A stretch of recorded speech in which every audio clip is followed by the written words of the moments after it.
네. 자, 그러면 시작 기도를 일단 하겠습니다. 성서를 읽기 전에 바치는 기도요. 성부와 성자와 성령의 이름으로. 아멘. 말씀은 바로 내 곁에 있고 내 입에 있고 내 마음에 있다. 주님, 성령의 빛으로 저희 눈을 여시어 주님의 길을 보게 하시고 저희 귀를 여시어 생명의 말씀을 듣게 하소서. 아멘. 예, 두 번 제가 강의를 한 번을 못했습니다, 그죠? 또 제가 갑자기 한국을 가는 바람에 여러 가지 걱정도 하시고 궁금하기도 하실 텐데 제가 이번 토요일날 말씀드릴 겁니다. 그래도 갔다 와서는 좀 이제 갈 때는 이유가 있어서 그렇게 했는데요. 갔다 와서 상황에 대해서 제가 설명을 드릴 거고요. 오늘 얘기하면 또 중복되니까요. 토요일날 전신자 우리 솔렉 신자분들이 있을 때 얘기하는 게 좋을 것 같고, 여튼 결론적으로 잘 됐습니다. 잘못하면 저 못 보실 수도 있었는데 저도 와서 좋고, 또 우리 신자분들은 다시 봐서 좀 그런가요? 이번 기회에 그냥 보냈어야 되는데요.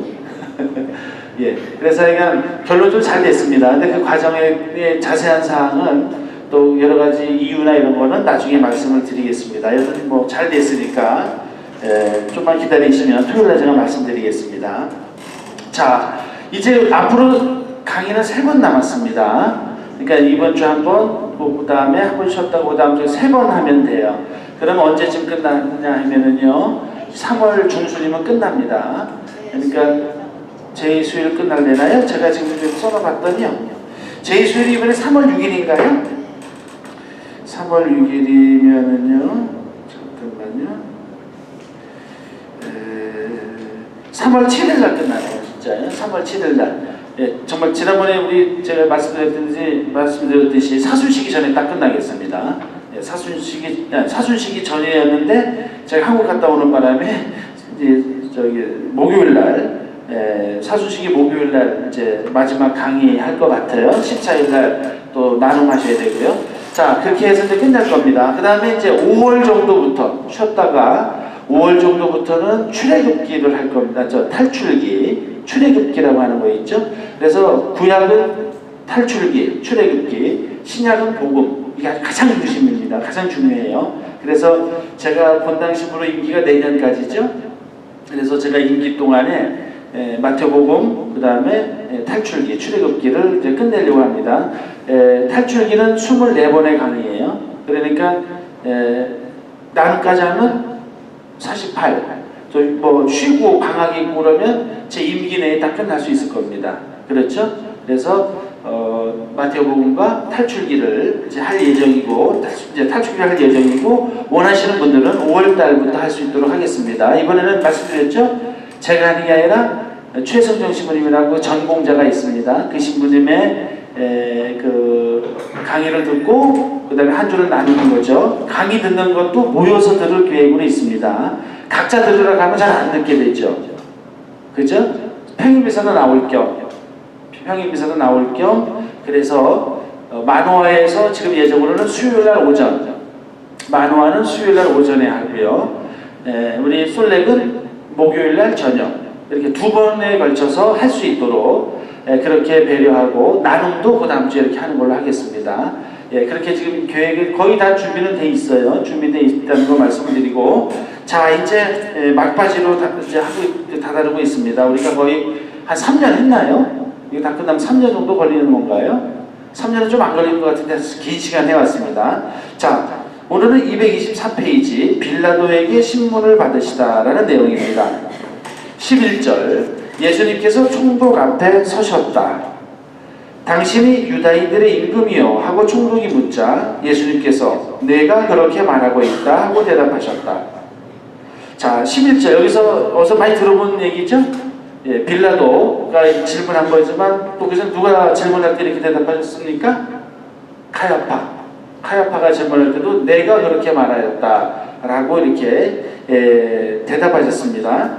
그러니까 예수님은 그러니까 당신이 왕은 왕이지만 결코 총독이 생각하는 정치적 왕이 아니라는 답변이라는 것이죠.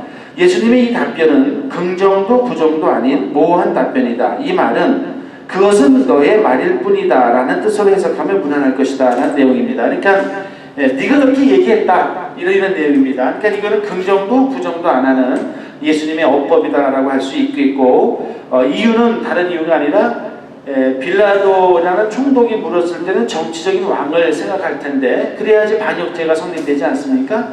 근데 예수님께서 생각하는 왕은 어떤 왕입니까? 메시아. 메시아를 다른 이유로 뭐라 합니까? 이스라엘의 왕. 근데 여기서 이스라엘의 왕이라는 것이 메시아가 정치적인 왕이라는 뜻입니까? 아니죠. 이스라엘을 다스리는 분이라는 뜻입니다. 그러니까 그런 면에서 서로 왕이라는 개념을 쓰지만 서로 다른 그 내용이고, 더군다나 예수님이 공식적으로 네가 생각하는 그런 정치적인 왕이다, 이스라엘의 왕, 황제가 임명권이 있음에도 불구하고 내가 왕이다 이렇게 얘기하면 아주 예수님이 대놓고 그 잘못된 얘기를 하시게 되는 겁니다. 그러니까 예수님이 이중적으로 얘기하시는 겁니다. 애매모호하게 그렇게 말씀하시는 걸 할 수 있겠습니다.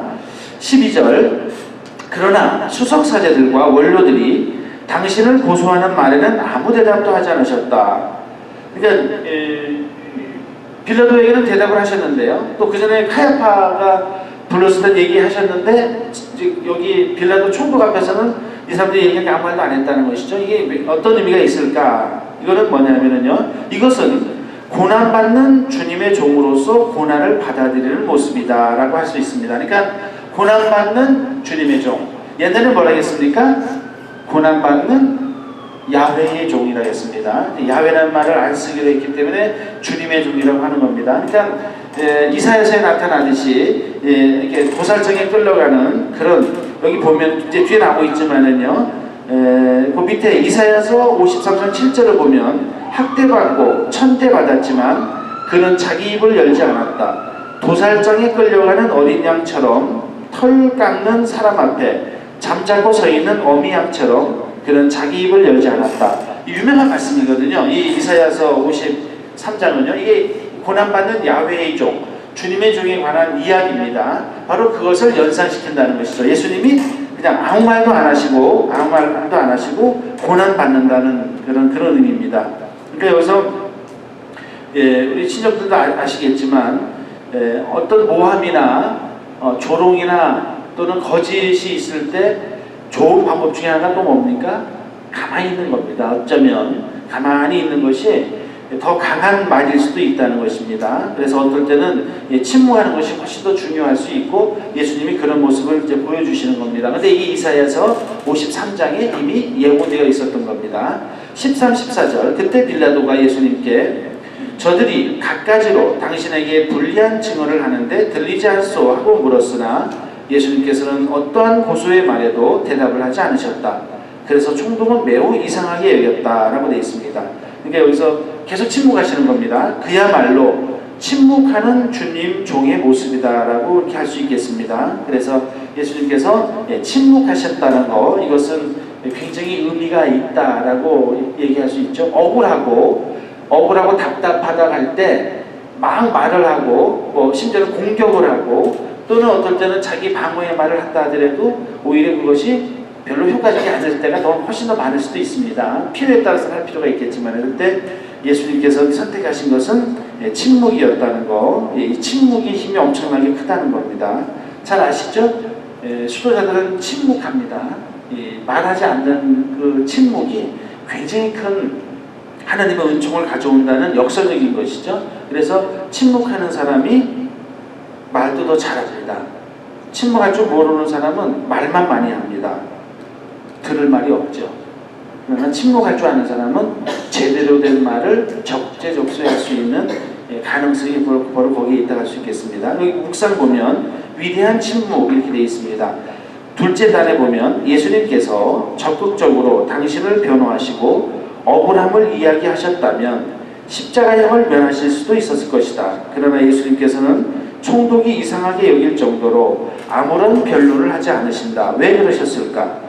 그것은 당신께서 인류 구원을 위한 대속적인 죽음을 당하셔야 하는 것을 너무나도 잘 알고 계셨기 때문이다. 인류가 죄악으로 인하여 받아야 할 형벌을 당신께서 대신 짊어지시기 위해 당신 자신을 온전히 내어놓고 계신 것이다. 예, 그러니까 그냥 받아들이셨다는 겁니다. 뭐 변명하거나 벗어나려고 하지 않으시고 받아주셨는데 바로 스스로 원하셨다는 것이죠. 스스로 원하셔서 고난의 길을 가셨다는 겁니다. 예, 226쪽 보면은요, 나 자신만 오해에서 벗어나면 신앙인으로서 마음이 편안하고 자유로울 수 있을까? 이웃을 위한 대속적인 침묵을 지키는 것이 참다운 신앙인의 모습이 아닐까? 이것이 바로 예수님의 모습을 닮은 위대한 침묵이 아닐까 생각해 본다 되어 있는데요. 여기는 어떤 침묵입니까? 이건 또 다른 측면이죠. 우리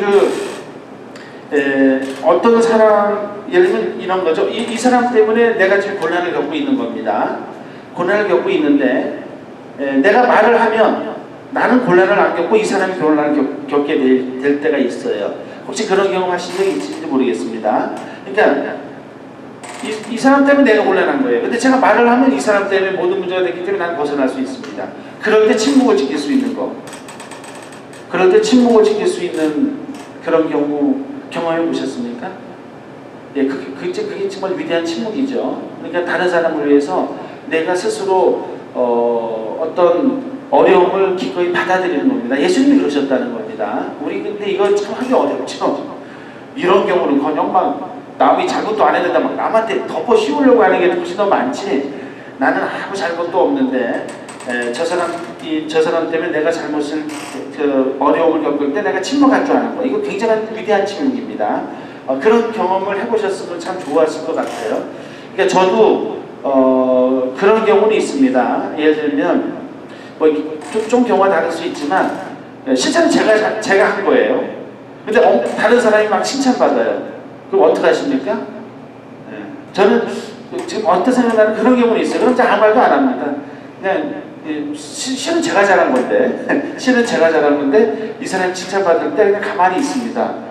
그래서 그것이 이제 그럴 때 침묵을 지킬 줄 아는 것이 훨씬 더 저 의미 있는 침묵이라는 것이죠. 그게 더 깊은 덕이고 사랑이라는 것이죠. 그래서 어떨 때는 이 사람이 얘기하고 좋게는 또 얘기를 안 해요. 지가 한 것도 아니고 내가 한 건데 가만히 있습니다. 그럼 어떡합니까? 좀 성질나고 그러더라도 그냥 이해하는 거죠. 예, 그런 경험이나 이런 경험을 저도 뭐 아주 극히 적을 것 같은데 이런 걸 잘할 수 있는 사람이 깊은 사랑을 하는 거죠. 깊은 사랑, 깊은 침묵을 지킬 줄 아는 사람이 깊은 사랑을 할 줄 아는 건 분명한 것 같습니다. 예, 그런 면에서 예수님의 침묵, 그건 굉장히 의미가 있지 않을까 생각해 봅니다. 깊은 침묵이 깊은 사랑이었다라고 생각할 수 있겠습니다. 자, 그 다음에 이제 사형 선고를 받으십니다. 빌라도로부터. 15, 16절 축제 때마다 군중이 원하는 죄수 하나를 총독이 풀어주는 관례가 있었다. 마침 그때 예수 바라바라는 이름난 죄수가 있었다. 이렇게 되어 있습니다.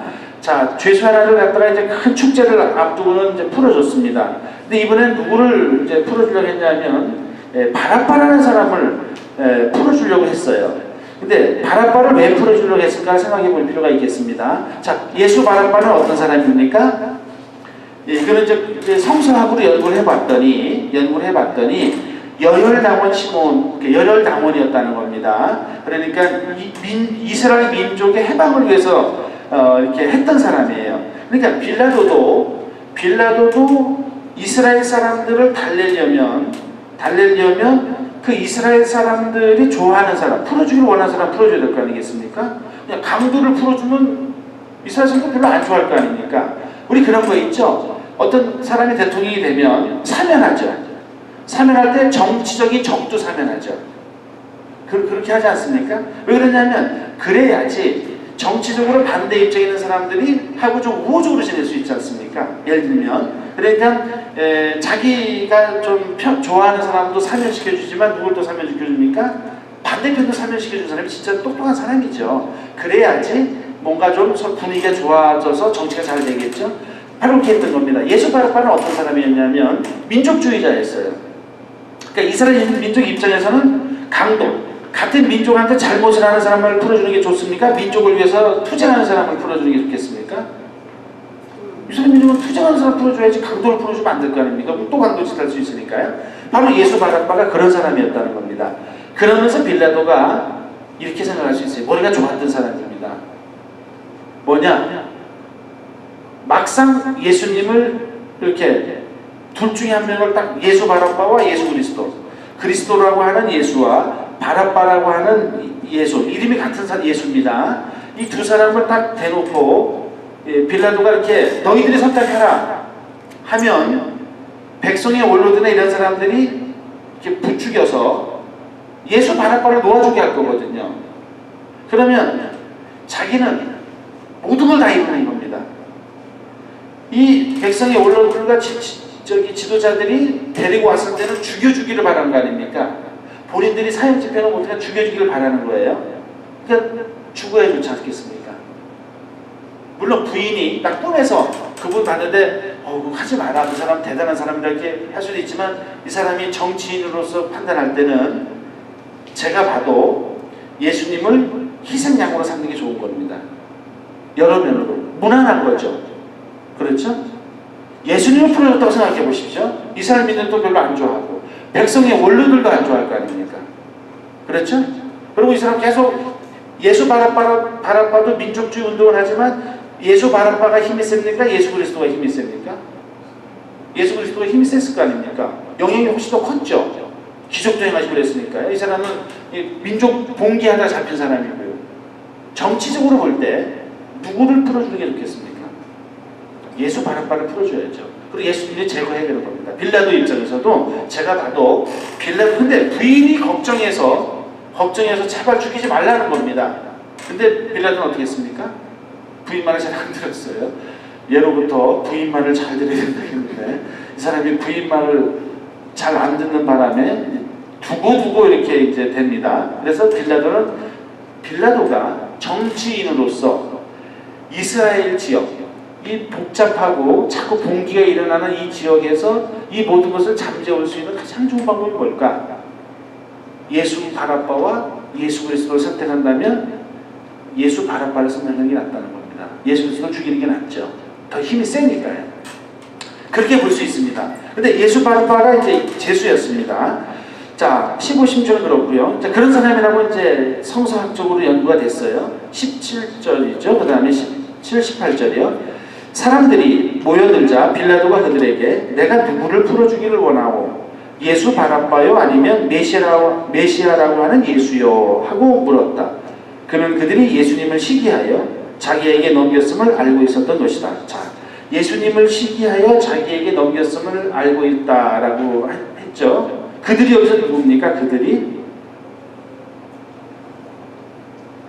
여기는 그들이 이스라엘 민족일 수도 있고 여기서 특별히 누굽니까? 백성의 원로와 수석 사제들이죠. 이들이 여론을 주도하고 있었다는 겁니다. 이들이 예수님을 시기해서 자기에게 넘겼다, 죽이게 해주기를 바라고 넘겼다는 걸 알고 있었다는 이 말이 뭡니까? 빌라도는 그들과 우호적으로 지내야 되는데 일반적으로 그들을 선택하지 예수님을 살리지는 않을 거라는 겁니다. 이게 정치인들의 이 머리 아니겠습니까? 어떻게 보면 그게 더 이 세상의 힘의 논리, 이 힘의 균형을 위해서는 훨씬 더 지혜로운 판단인 거죠. 빌라도가요. 근데 그거를 여기서 엿볼 수가 있습니다. 그죠? 그들이 예수님을 죽여주기를 바랬다는 걸 알고 있었다는 겁니다. 예, 그렇죠? 그 다음에요. 19절. 빌라도가 재판석에 앉아 있는데 그의 아내가 사람을 보내어 당신은 그 의인의 일에 관여하지 마세요. 지난밤 꿈에 내가 그 사람 때문에 큰 괴로움을 당했어요 하고 말하였다. 그러니까 뭔가 심상치 않은 꿈을 꾼 겁니다. 이 부인이요. 그래서 부인 말을 들었어야 되는데요. 여기 빌라도의 아내조차 꿈을 통해 예수님께서 무지하다는 것을 알고 있었다. 자, 무지하다는 걸 알고 있었다 치더라도 그 다음에 빌라도가 그걸 알았다 치더라도 정치인들은 그렇게 판단합니까? 네, 그렇게 판단 안 하죠. 정치적인 이득이나 힘 뭐 이런 걸 생각하기 때문에 알고 있으면서도 빌라도는 부인의 말을 들었어도 그 길로 갔을 거라는 겁니다. 그게 이제 정치인으로서의 판단인 것이라고 할 수 있겠죠. 바로 정의롭지 않은 판단, 그러니까 어떤 뭐랄까요, 정치적 이득 이걸 생각하는 걸 수 있다는 겁니다. 자, 그렇게 생각할 수 있습니다. 그 다음에 20절부터 23절입니다. 그동안 수석 사제들과 원로들은 군중을 구슬려 바라바를 풀어주도록 요청하고 예수님은 없애버리자고 하였다. 총독이 그들에게 두 사람 가운데서 누구를 풀어주기를 바라는 것이요? 하고 물었다. 그들은 바라바요 하고 대답하였다. 빌라도가 그들에게 그러면 메시아라고 하는 이 예수는 어떻게 하라는 말이요? 하니 그들은 모두 십자가에 못 박으시오 하였다. 빌라도가 다시 도대체 그가 무슨 나쁜 짓을 하였단 말이요? 하자 그들은 더더욱 큰 소리로 십자가에 못 박으시오 하고 외쳤다. 빌라도가 똑똑하죠. 이제 대세는 기울었습니다. 본인이 예상한 대로 백성의 원로들과 수석자들이 분명히 많은 사람을 데리고 왔을 겁니다. 의도적으로. 그리고 그렇게 여론을 형성했어요. 당연히 그럴 힘이 있었겠죠. 근데 빌라도는 어떻게 합니까 또? 도대체 그 사람이 무슨 죄를 졌단 말이요? 이렇게 아주 뻔뻔스럽게 본인이 빠져나가는 겁니다. 어떻게 보면 그 책임에서. 당신들이 그래서 그런 이스라엘 사람들이 자꾸 그렇게 원하니까 나는 뉘앙스가 있는 거죠. 나는 잘못을 못 발견했지만 어쩔 수 없다. 당신들이 예수 바라바를 선택했기 때문에 나는 예수를 당신한테 넘기는 것이요. 그리고 넘기는 거 아닙니까? 그죠? 넘기는 겁니다. 니네가 알아서 하라고요. 니네가 알아서 책임지라고요. 역시 똑똑한 정치인이고 그랬으니까 이스라엘 총독도 했겠죠. 그죠? 빌라도가 똑똑하니까요. 어느 정도는요. 그런 면에서요. 자, 그렇게 일이 벌어진 겁니다. 그 다음에 이제 24절, 25절이요. 빌라도는 더 이상 어찌할 수가 없을 뿐만 아니라 오히려 폭동이 일어나는 것을 보고 물을 받아 군중 앞에서 손을 씻음을 말하였다. 나는 이 사람의 피에 책임이 없소. 이것은 여러분의 일이요. 그러자 온 백성이 그 사람의 피에 대한 책임은 우리와 우리 자손들이 질 것이오 하고 대답하였다. 예, 여기 이제 빌라도가 손을 씻는 거죠. 예, 손을 씻는 것이 이것이 빌라도는 로마 사람이죠. 로마 사람 이방인이었습니다. 그러나 이거는 누구의 관습이었습니까? 이스라엘의 관습이었다고 보여집니다. 그러니까 이스라엘에 살았기 때문에 이스라엘의 총독이었기 때문에 빌라도가 이걸 알고 군중 앞에서 이스라엘 방식으로 나는 책임이 없다. 이런 것을 행동으로 보여주고 당신들의 책임이다 라고 책임을 다 넘기는 겁니다. 혹시 나중에 무슨 문제가 생길 수도 있지 않습니까? 그죠? 만약 예를 들어서 예수님 때문에 폭동이 일어나면 어떻게 합니까? 폭동이 일어나서 빌라도가 쫓겨났어요. 로마로요. 그런 다음에 로마 황제가 너 왜 쫓겨왔냐? 왜 거기 잘 제대로 못했냐 했을 때 제가 예수를 죽이는 바람에 제가 그렇게 됐습니다. 그래서 이렇게 큰 소동이 일어날 줄 몰랐습니다. 그럼 어떻게 합니까? 황제가 이 멍청한 놈하고 잘하지 왜 그렇게 해서 하고 출세되겠습니까? 안 되겠습니까? 안 되는 거니까 빌라도 입장에서는 예수도 제거하고 나 책임 없다 그런 것도 하고 예수 바라바는 나가봤자 저것도 봉기 일으키는데 저 정도는 내가 제거할 수 있고 예수님은 만만하지 않으니까 예수님도 제거하는데 내 힘으로 제거 안 하고 나중에 문제가 되더라도 이 사람들이 원해서 했습니다. 제가 폭동이 날까봐 어쩔 수 없습니다. 이렇게 머리를 좋게 모든 걸 했다라고 이제 볼 수도 있겠습니다. 자, 이건 제 해석입니다. 어느 정도는. 자, 일단 여기서 손을 씻는 거는 신명기 21장 1절부터 9절에 나옵니다. 제가 잠깐 읽어드릴게요. 신명기에서 이렇게 얘기합니다. 신명기 21장 1절에서 9절 자 읽겠습니다. 잘 들어보세요. 범인을 알 수 없는 살인에 대한 속죄의식. 그러니까 범인을 알 수가 없습니다. 그러나 알 수 없는데 그래도 혹시 모르니까 이 죄로부터 벗어나는 의식을 행했다는 겁니다.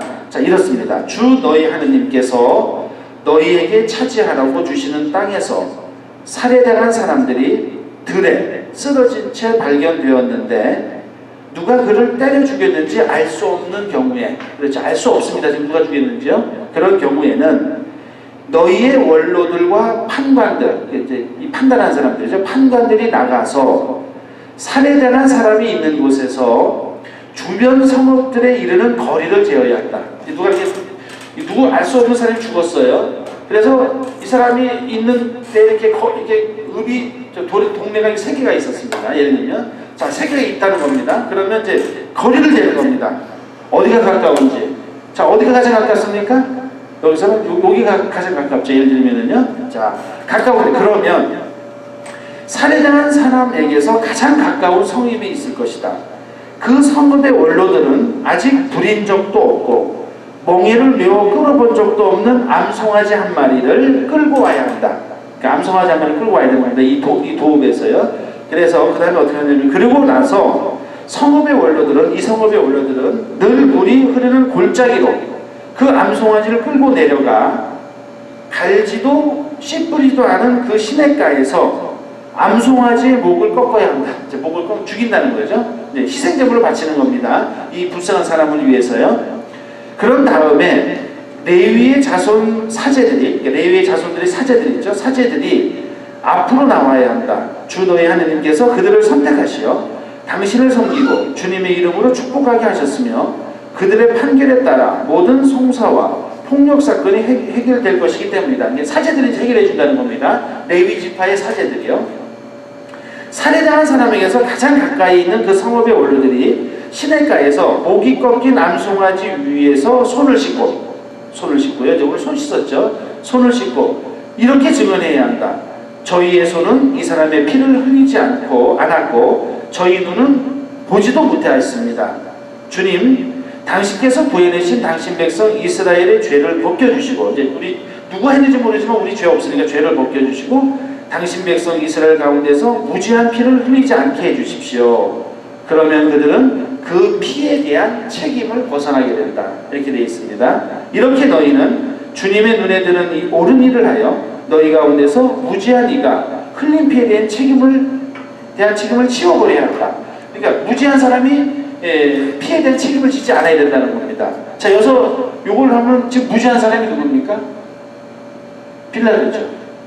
빌라도가 지금 손을 씻어 나는 무죄하다 이겁니다. 나는 내 책임이 없다 이거예요. 저 사람들이 했기 때문에. 그러니까 나는 무죄하다. 손을 씻는 겁니다. 이스라엘 사람들 보여주는 거예요. 너희 율법에 있지 않냐. 손을 씻고 나는 무죄하다. 너희들 책임이다 하고 넘기는 겁니다. 이게 바로 그런 배경이 있는 겁니다. 그런 배경이 있으면서 빌라도가 아주 똑똑하죠.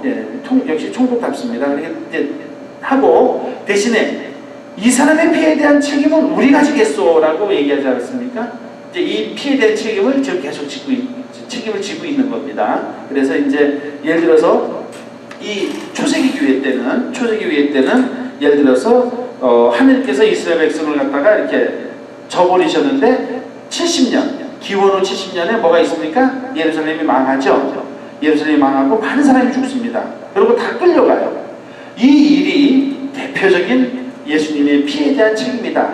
이스라엘 백성들이 예수님께 그렇게 했기 때문에 그 책임을 진 것이다 라고 생각했고, 이 70년 사건이 복음에도 들어가 있다는 겁니다. 그렇죠? 그리고 지금도 이 피에 대한 책임을 지게 된다라고 성서에서 얘기하고 있는 것이죠. 자, 그런 배경이 있는 게 구절입니다. 24, 25절은요. 26절. 그래서 빌라도는 바라바를 풀어주고 예수님을 채찍질하게 한 다음 십자가에 못 박으라고 넘겨주었다. 판결을 합니다. 십자가에 판결을 하지만 이제 본인이 이제 손을 씻고 나오고 넘겨줬다는 겁니다. 자, 여기서 이제 우리가 좀 잠깐 생각할 거는요. 원래 채찍질은 경범죄의 하나인 것이었고 십자가형 중범죄의 벌이었습니다. 그런데 보통 십자가형을 받으면 채찍질을 먼저 당합니다. 그럼 채찍질을 먼저 당해서 사람이 좀 힘들고 피곤하고 막 어렵게 돼야지 십자가에서 빨리 죽는 거예요. 십자가에 이렇게 달려서요. 막 며칠씩 살아있는 사람도 있었다고 합니다. 얼마나 힘들겠습니까? 그죠? 그러니까 빨리 죽이려고 채찍질을 하는 겁니다. 그래서 이 채찍질을 할 때 보면 채찍 끝에 납덩이나 뼈 조각, 새 조각이 달려 있었다는 겁니다. 그러니까 예수님을 채찍질을 이렇게 딱 했으면 살이 묻어나겠습니까? 안 묻어나겠습니까? 묻어났다 이렇게 살이 막 거기에 막 나왔다는 겁니다. 그러니까 이미 예수님은 채찍질을 당하면서 이미 이제 거진 지금 십자가 지면서 몇 번 넘어지셨습니까? 3번. 그 골고타 언덕 거기가 물론 거리가 좀 있긴 있지만 3번을 넘어지셨다는 것은 이미 그 거리가 멀진 않죠. 예를 들면 아주 멀진 않습니다. 근데 3번을 넘어졌고 나중에 도대체 질 수 없으니까 키리네 사람 시몬이셨다는 게 일리가 있는 게 이미 채찍질을 많이 맞아서 이미 예수님은 기력을 많이 잃으셨다는 겁니다. 왜? 그래야지만 십자가에서 빨리 어쩌면 그 죄인한테 좋은 걸 수도 있는 겁니다. 거기서 계속 고통스럽게 며칠 동안 있는 것보다는 이왕 죽는 건데 좀 빨리 죽을 수 있으면 그게 좋을 수도 있죠. 그죠? 피를 흘릴 거고요. 예, 이제 그렇게 이해하실 수도 있겠습니다. 유다법에는 채찍질이 40번을 넘지 못하게 되어 있었다는 겁니다. 그러니까 이게 사람이 죽으니까 제한을 뒀었고, 로마법에는 없었다라고 이렇게 얘기하고 있고요. 채찍은 그래서 그냥 단순한 끈 정도가 아니라 굉장히 무서운 그 형벌 도구였고요. 십자가는 페르시아인들이 처음 만들었다고 전해집니다. 로마인들에게 십자가형은 맹수의 밥이 되는 형과 함께 가장 수치스러운 촬영 방법으로 간주되었습니다. 맹수의 밥 또는 십자가형입니다. 십자가형은 주로 노예들과 식민지 백성들에게 행해졌는데, 로마 시민들도 반역죄인이나 탈영병, 성전 강도 같은 중죄인들은 십자가형을 당했다. 그러니까 이제 로마 시민을 하더라도요. 근데 바울 사도는 로마 시민이기 때문에 십자가를 안 당했죠. 왜 그러냐면 반역죄도 아니고 탈영병도 아니고 성전 강도도 아니었기 때문에 바울 사도는 십자가를 당하지 않고 참수형을 당했습니다. 또 십자가는 보통 T형이나 십자형으로 되어 있었다는 것입니다. 십자가에 앞서 채찍 같은 고문이 먼저 집행되었고, 그 다음에 또 이 십자가를 당할 때는 그걸 잘 본인이 들고 갔습니다. 그런데 이 세로로 있는 나무는 그 십자가를 당할 곳에 세워놨었고, 실제로 영화 보면 어떻습니까? 어떤 영화는 예수님이 횡으로 된 것만 지금 갖고 갑니다. 이게 더 역사적으로 맞다는 겁니다. 이 십자가를 달아주는 게 아니고요. 이렇게 가로로 되어 있는 것만 이렇게 하고 가는, 그 영화 보셨죠? 어떤 건 십자가를 지고 가고, 어떤 거는 옆으로 된 것만 지고 갑니다. 역사적으로 볼 때, 실증해 보니까 예수님은 십자가를 지진 않으셨다는 겁니다. 질 때는 횡으로 된 것만 지고 가셨고, 그 다음에 그 횡으로 된 걸 갖다가 들어서 연결시키면 뭡니까? 십자가가 되고, 그때 이제 내리겠죠. 이렇게 내려서 못을 받고 했을 때 십자가가 완성되는 것이죠. 결국 십자가만 맞습니다. 그러나 들고 갈 때는 이게 너무 무거우니까 횡으로 된 것만 들고 가고, 종이 더 길죠. 횡으로 된 것만 들고 갔다라고 돼 있고, 이거를 역사 고증을 해서 어떤 영화에서는 그렇게 표현했습니다. 십자가가 아니고요. 그 다음에 죄목을 적은 명패를 목에 걸고 갔다는 겁니다. 죄명. 예수님의 죄명은 뭡니까? 이스라엘의 왕 나자렛 예수. 그러니까 그 INRI, 이거 나중에 또 말씀드리겠지만, 이게 나자렛 예수 이스라엘의 왕입니다. 그러니까 이스라엘의 왕 나자렛 예수. 예수님의 죄목이 이겁니다. 그 죄명이 뭡니까? 이스라엘의 왕이라는 겁니다. 이게 이중적으로 문제가 되는 겁니다. 이스라엘 사람들에게는 신성모독죄. 왜냐면 인간이 메시아라고 하느님이라고 했으니까요. 로마 총독에게는, 로마 제국한테는 반란죄, 황제를 거스르는 죄죠. 그렇게 되는 겁니다. 그래서 죄명을 목에 걸거나 앞에 들고 갔다 이렇게 얘기하고 나중에 이제 붙이죠. 그 다음에 알몸으로 물론 십자가에 못 박혔습니다. 알몸으로요. 그 다음에 며칠 동안 죽지 않은 경우도 있었고, 또 숨이 끊어지면 시체가 썩을 때까지 또는 맹수의 먹이가 될 때까지 십자가에 매달아 놓았다는 겁니다. 그러니까 예수님은 그래도 존중받은 겁니다. 아리마티아 사람 요셉이 예수님을 장사 지냈죠. 그래서 돌무덤에, 사용하지 않은 돌무덤에 모시지 않았습니까? 그런 면에서 예수님은 그나마 십자가를 당했지만 존중받은 거고, 어떤 사람은 그냥 맹수가 먹든지 또는 거기서 그냥 썩어갖고 이렇게 되고 그랬다는 것입니다. 자, 이거는 역사적 고증에 관한 겁니다. 실제로 이렇게 됐었다는 거예요. 그러니까 예수님도 알몸입니까? 아닙니까? 예수님도 원래는 알몸입니다. 그러니까 팬티는 살짝 가려놓긴 했지만 원래는 알몸이 맞고요. 알몸이 맞다고 할 수 있고, 또 예수님께서 또 이렇게 횡목만 지고 가셨을 것이 확률이 높고요. 또 십자가 달리신 다음에 예수님은 특별하게 일찍 내려서, 죽은 걸 알고 내려서 장사 지내게 해줬다는 거, 이런 면은 좀 다른 면이 있습니다. 자, 그 다음에 묵상입니다. 여기 보면 바라바인가 예수님인가. 이건 아까도 제가 말씀드렸습니다. 우리는 보통 이스라엘 사람도 제가 가끔 강조해 말씀드리지만, 이 같은 군중인지 모르지만 예수님이 예루살렘에 입성할 때 군중하고 이때 군중이 좀 다를 수도 있고 같을 수 있지만, 여튼 그렇게 예수님을 환호하던 사람이 어떻게 변했습니까? 예수님을 십자가에 못 박으라고 해요. 그냥 군중은 이렇게 뭐라고 할까요? 어떻게 보면 늘 바뀌죠. 군중심리라고 하지 않습니까? 군중심리. 그래서 하여간 이 군중은 위험한 겁니다. 어떤 때는 그래서 위험할 수도 있습니다. 우리 그런 얘기하죠. 민주주의의 가장 기본 중에 하나가 이 표대결 아닙니까? 다수가 선택되는 되는 건데요. 근데 이런 얘기를 합니다. 경우에 따라서 이런 말을 해요. 다수가 옳은 거냐? 민주주의에서 투표를 하는데 다수가 옳은 거냐는 아닐 수 있습니다. 다수를 그냥 따라가는 거지. 다수가 진리냐? 그건 아닐 수 있습니다. 이거는 상당히 좀 우리가 의미 있게 민주주의에 어쩌면 또 다른 맹점일 수 있다는 겁니다. 제가 다른 뜻이 아니고요. 왕 시대 때 왕이 혼자 막 결정합니까? 마음대로 하지 못하죠. 물론 왕이 최고적 책임지지만 그 똑똑한 나라에 가장 똑똑하다는 사람들이 모이지 않습니까? 모여서 연구하고.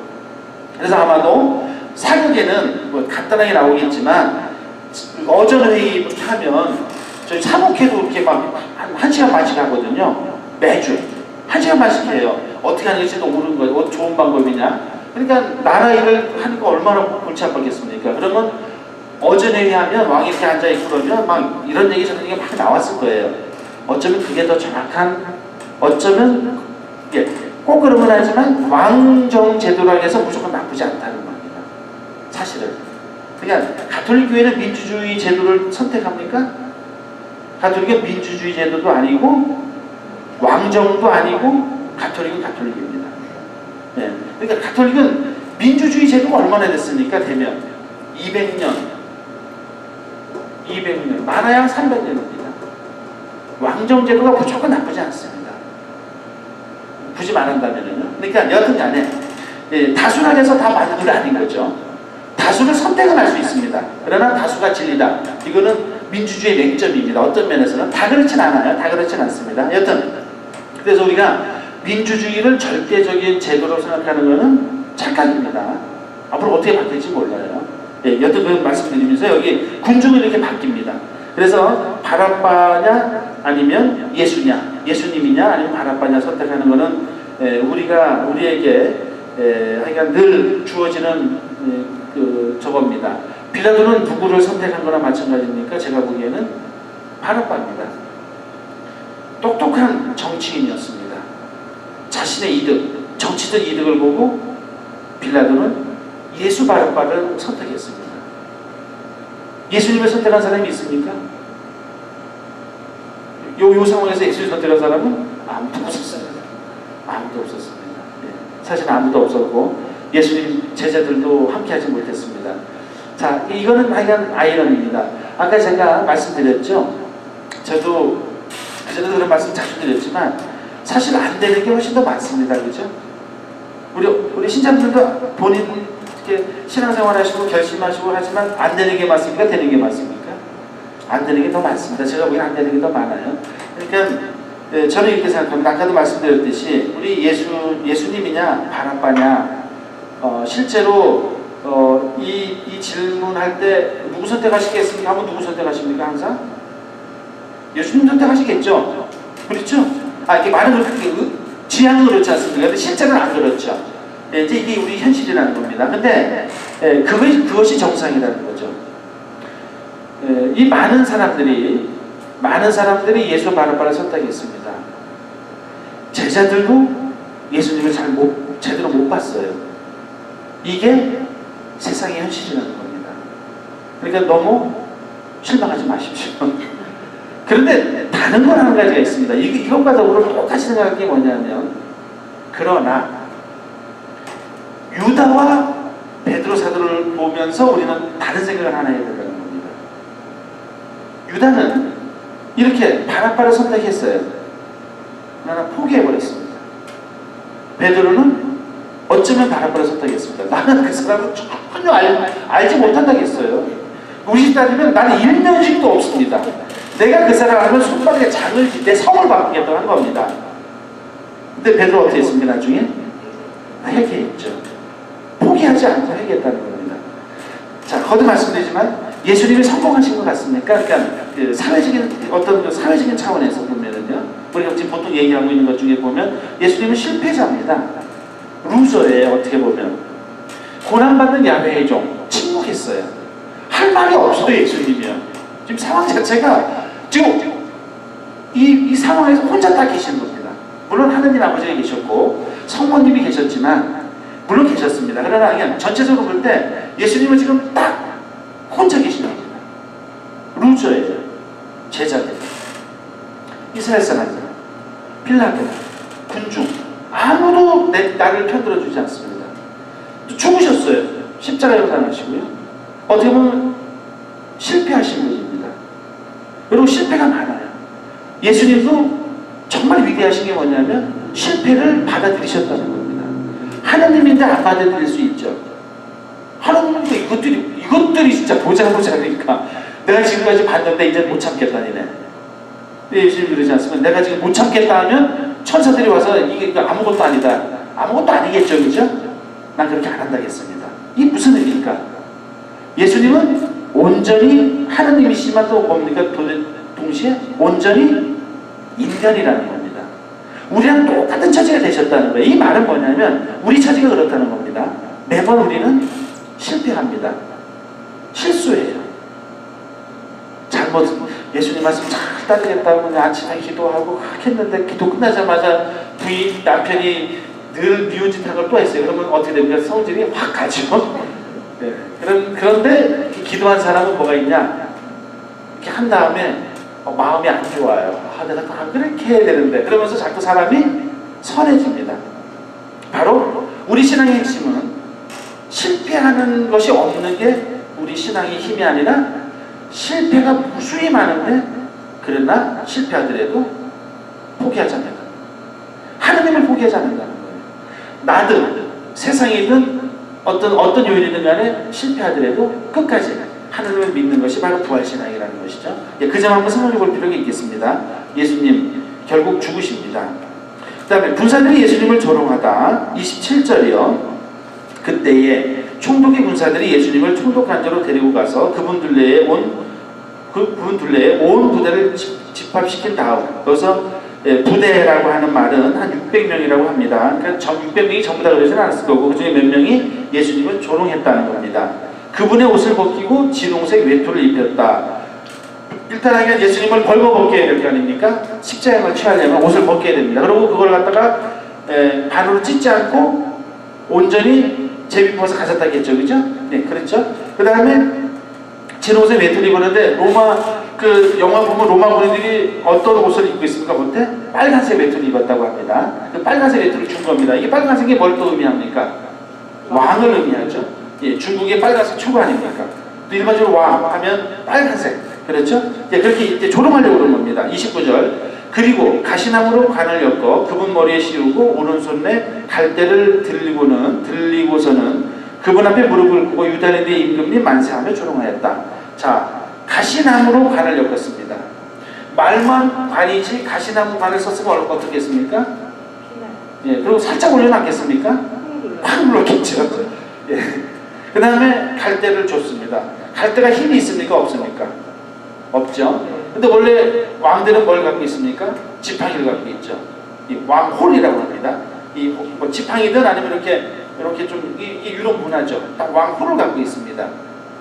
근데 이 왕홀을 준다고 한 겁니다. 근데 왕홀은 힘이 센 건데 갈대는 힘이 있습니까? 없습니까? 없죠. 예수님을 조롱한 겁니다. 그래서 유대인들의 임금님 만세하며 조롱하였다. 또 그분께 침을 뱉고 갈대를 빼앗아 그분의 머리를 때렸다. 이제 그나마 이제 갈대도 빼서 때린 겁니다. 예, 이게 굉장히 모욕적인 거죠. 침도 뱉었고요. 예, 침도 뱉었습니다. 그렇게 예수님을 조롱하고 나서 외투를 벗기고 그분의 겉옷을 입혔다. 그리고 예수님을 십자가의 못박으로 끌고 나갔다라고 되어 있습니다. 일단은 여기서는 이제 죄송합니다. 여기서는 벗기진 않죠. 가서 벗기죠. 다 들고 가면 십자가에 청할 때 못 박을 때 이제 옷을 벗기는 겁니다. 여기서는 일단 지구 갈 때는 옷 입고 가야겠죠, 그죠? 예, 그렇습니다. 자, 이제 이 군사들이 예수님을 조롱하는 그 내용입니다. 이게 뭐 말 그대로 간단한 겁니다. 자, 여기 묵상입니다. 232조. 자, 여기 예수님은 베들레헴 마구간에서 태어나셨고 오늘은 죽기 전에 조롱을 받습니다. 수치를 당하십니다. 조롱을 받습니다. 자, 여기 시편 22장 12절부터 19절도 그렇습니다. 고난받는 야훼의 종 얘기합니다. 자, 우리 신자분들 조롱받는 거에 대해서 어떻게 생각하십니까? 예, 이 조롱받을 줄 알아야지 사람이 성숙해지는 것 같습니다. 그러니까 조롱받을 짓을 하는 거 말고요. 그러니까 조롱받을 짓을 하면 안 되고요. 조롱받을 짓을 안 했음에도 불구하고 조롱할 때 거기서 발끈하고 하는 사람은 아직 수가 낮은 사람이고, 조롱을 당하더라도 예수님처럼 묵묵하게 침묵하면서 갈 수 있는 사람이 진짜 저는 훌륭한 사람이라고 생각하고 예수님 그걸 보여주셨습니다. 자, 고통의 신비 제1단이 뭡니까? 예수님께서 피땀 흘리시는 생각합시다. 이건 뭘 생각하냐면요, 피땀 흘리면서 뭐 때문에 피땀 흘리셨습니까? 고민하시는다고요. 우리 고민하시죠? 무엇이 옳은 거냐? 나 어떻게 해야 되나? 하나님 앞에서 하나님 뜻하는 것이 뭐냐? 자, 피땀을 왜 흘리셨겠습니까? 당신은 이 잔을 치우고 싶었어요. 근데 치울 수 없는 잔이라는 걸 알고 있었어요. 근데 이 잔을 받자니 너무나 고통스러운 걸 아신 거예요. 이 정도는 이 정도로 사셔야지 훌륭하게 사시는 겁니다. 그냥 딱 결론이 쉽게 낸다. 그럼 다 어느 쪽으로 이루어집니까? 세상 쪽으로 이루어지게 돼 있죠. 보통은 하나님 쪽으로 안 이루어집니다. 제가 보기에는 이게 인간의 원죄적인 한계입니다. 인간이 육신을 갖고 있고, 육신이 꼭 나쁜 건 아니지만 인간이 갖는 한계예요. 우리는 쉽게 판단하는 다 어디 쪽으로 갑니까? 세상 쪽으로 가죠. 일명 상식적으로 세상 쪽으로 가죠. 하나님 쪽으로 잘 갑니까? 안 가던데요. 저는요. 쉽게 생각하면 다 세상 쪽으로 가는 겁니다. 저거 내가 가만 안 두겠어. 저거 이렇게 예를 들면 다 쉽습니다. 그거는요. 하나님 쪽 가려면 어떻습니까? 어렵습니다. 그건 나중에 가죠. 네? 나중에 가죠. 먼저 세상적 뜨거운 맛을 보고 또 그러면 나중에 가면 다행이죠. 예, 맞습니다. 나중에 가죠. 그러니까 예수님께 간다는 것은 피땀을 흘려야 됩니다. 고민을 엄청 해야 돼요. 기도를 엄청 해야 됩니다. 그렇지 않고 절대 예수님 쪽으로 잘 못 갑니다. 타고 나서 예수님 쪽으로 가는 경우는 거진 없다고 보시면 돼요. 물론 착한 사람들. 근데 착하다고 다 좋은 게 좋은 거라고 다 하나님 뜻대로 되는 겁니까? 또 그것도 아닙니다.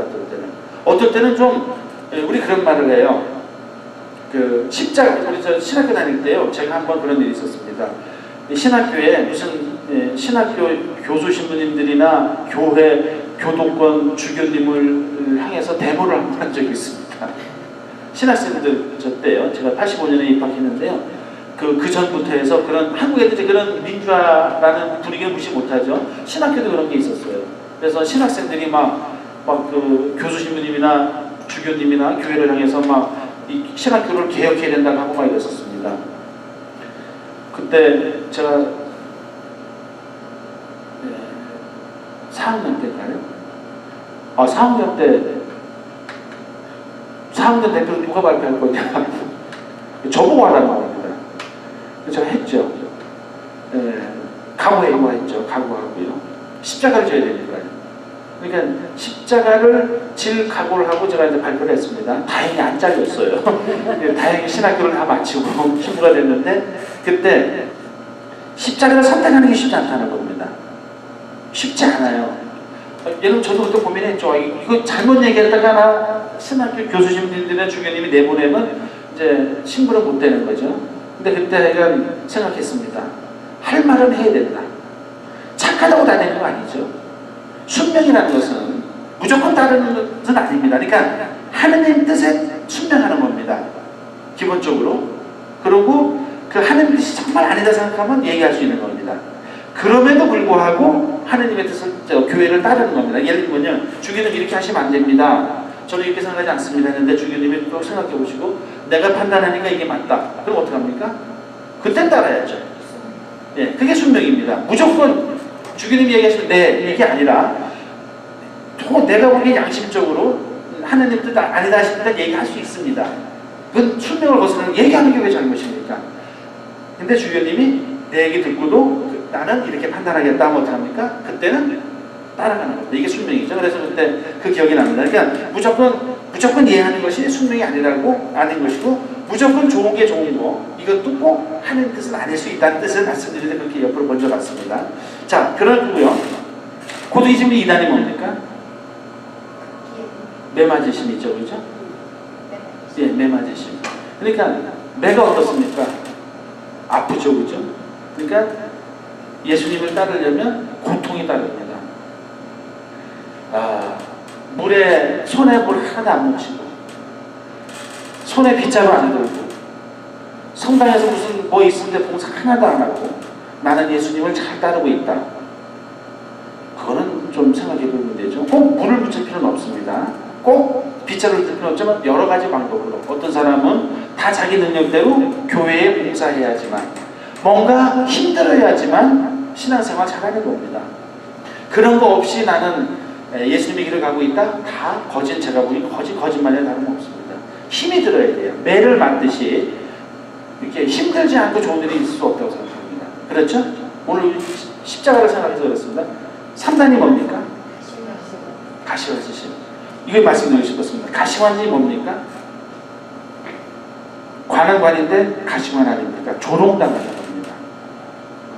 우리 신자분들 자존심 상하는 말을 듣거나 부당한 얘기를 듣거나 좀 억울한 경우가 있을 때 예수님 생각하십시오. 계속 억울함을 당하라는 건 아닙니다. 그러나 그냥 발끈해갖고 피땀도 안 흘리고 나의 고통스러움도 다 경험하지 않고 그냥 발끈해갖고 나만 살자고 막 얘기하면 너 뭔데 막 이렇게 하면 뭡니까? 그거는 가시관 쓰는 거 아닙니다. 우리 가시관 쓰려고 하는 거 아닙니까? 예수님처럼요. 가시관 쓴다는 게 뭘까?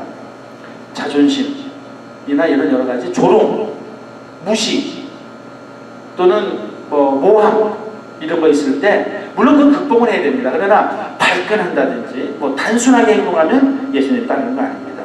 또 피땀을 흘리고 매를 맞으면서 고통스러우면서 이걸 하나님 뜻안에서 잘 해결해 나가야지. 그건 물론 극복해야 돼요. 좋은 게 아니니까요. 거짓과 모함 이런 건 다 좋은 건 아니죠. 그건 극복을 해야 되는데 그걸 갖다가 조롱을 내가 기꺼이 받아들이고 인내하는 거 없이 해결하려고 하는 건 다 거짓 예수님의 길이 아니라는 겁니다. 왜? 예수님은 가시관을 쓰셨습니다. 조롱을 당하셨어요. 침 뱉었을 때도 가만히 계셨고 뺨도 때리지 않았습니까? 그리고 막 때리고 할 때 어떻게 하셨습니까? 예수님? 침묵하셨습니다. 침묵. 요 침묵을 안 하면, 요 침묵하는 동안 기도하고 고민하지 않으면 예수님 따라가기 거짓 어렵다. 이렇게 저는 보여집니다. 네. 오늘 그래도 오늘 50분밖에 안 걸렸습니다. 왜 그런지 아십니까? 양이 적습니다. 자, 다음 시간하고 그 다음 시간은 양이 길어요. 그때는 하여간 1시간 안으로 끝내겠지만 제 두 번은 양이 길 겁니다. 오늘 그래서 여유롭게 말씀드렸습니다. 제 얘기도 많이 하고요. 자, 성서를 읽고 나서 기도 마치겠습니다. 성부와 성자와 성령의 이름으로. 말씀은 내 발의 등불이요 나의 길에 빛이 옵니다. 주님, 저희가 성서를 생명의 말씀으로 믿고 기도하며 살고 선포하게 하시어 언제나 성령 안에서 평화와 기쁨을 누리게 하소서. 아멘. 성부와 성자와 성령의 이름으로. 이제 2시간 남았습니다. 네, 수고하셨습니다.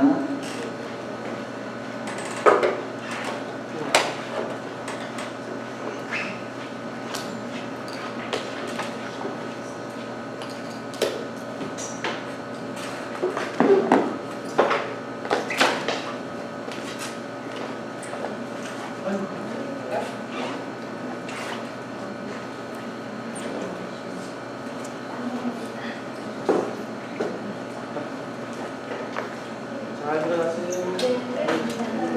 잘 들어가세요. 멀리서 오셨네요.